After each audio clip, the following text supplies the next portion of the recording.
Olympic Committee. Joining us now to chronicle the year of events is John Hazlehurst with the Colorado Springs Business Journal. Good morning, John. Good morning, Rachel. So let's start from the very beginning. What happened? Oh boy, I don't have 3 hours to talk, but basically the city made a deal with a developer, with the United States Olympic Committee, to create a new office campus for the USOC and to do improvements to the Olympic Training Center. That deal fell apart.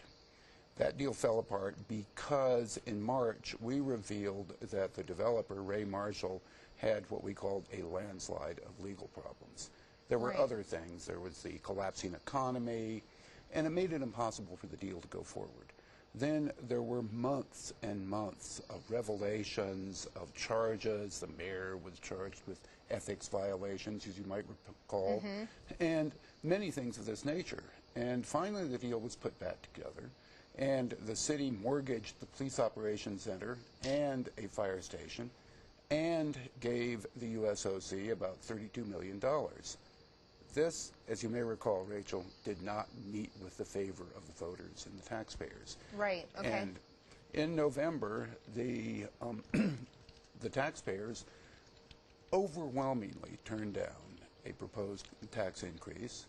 They also forbade the city to continue with the stormwater enterprise, and in our judgment, most of this, if not all of it, was because of the fallout from this failed deal.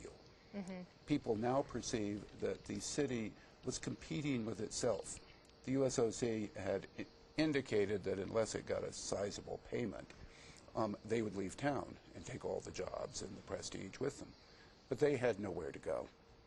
Now, what is the fallout from all this? I mean, you said, is that the November election? And I think the November election, the kind of delegitimization of local government, I would think right now that the city council is looked upon somewhere between child molesters, used car salesmen who have been indicted, and, you know, street criminals. Really? So I think harsh words. Well, they are harsh words, and I think that they're certainly trying to regain the public's confidence, but confidence is a very fragile thing, and if you lose the confidence of the public, Rachel, you are in trouble.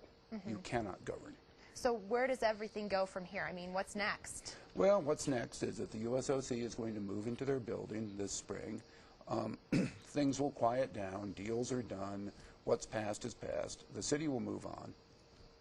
I suspect, though, that it will be a very, very long time until another city council proposes to make million-dollar giveaways to a private business or private nonprofit.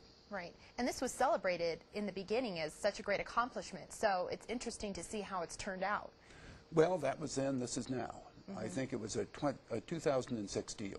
It's imagine as if you had made a great deal in a house in the Broadmoor for which you had paid a mere $600,000 in 2006, and suddenly in 2008, and you're underwater by $200,000 on your mortgage.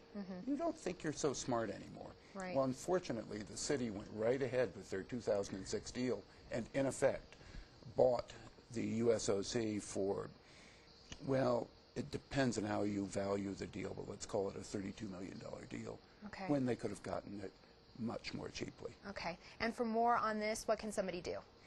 Well, I think there's an awful lot of stuff. They can go on the websites of the newspapers or on your website and sort of scroll through the past.